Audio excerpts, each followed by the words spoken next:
Amis, bonjour à tous et à toutes et bienvenue à notre rendez-vous quotidien consacré à la méditation de la parole de Dieu. Nous sommes le 22 novembre 2021. Vous faites bien de vous connecter. C'est parti pour cette nouvelle halte spirituelle pour la journée en Luc, chapitre 21, les 4 premiers versets. En fait, le novembre est un mois où nous nous souvenons de ceux qui sont partis. De nombreuses veuves et veufs se souviennent de leurs conjoints décédés.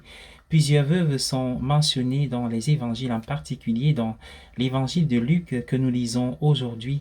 Nous avons eu ce texte il y a quelque temps.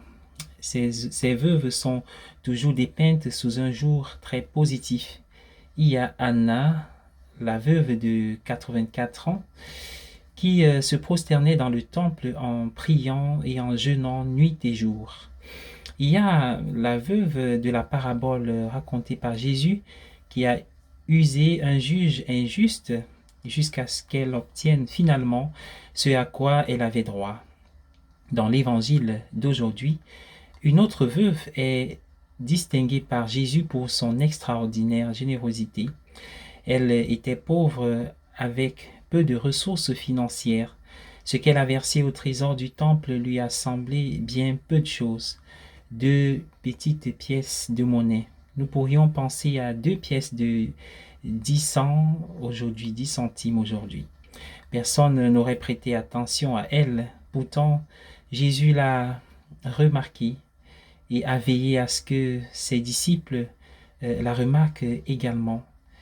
Il a vu que le peu qu'elle donnait était tout ce qu'elle avait pour vivre. Même si elle donnait peu, en réalité, elle donnait tout. La qualité de son don était extraordinaire, même si la quantité qu'elle donnait était minuscule. La quantité n'est pas toujours un bon indicateur de la qualité. Cela est vrai dans un sens plus général, et pas seulement dans un sens financier, monétaire. Plus nous prenons de l'âge et plus nous sommes véritablement fragiles, moins nous avons de choses à donner. Notre santé peut être moins bonne, notre niveau d'énergie peut être réduite, mais le cœur demeure fort parce qu'il plonge ses racines dans l'amour de Dieu comme un arbre planté au bord d'un ruisseau. Pourtant, si nous donnons généreusement avec le peu que nous avons, le Seigneur reconnaîtra en nous quelque chose de la qualité de son propre esprit, qui est un esprit généreux. Sur la croix, Jésus n'avait rien à donner. Tout, oui, je dis bien tout, lui avait été enlevé. Pourtant, c'est à ce moment précis qu'il donnait tout.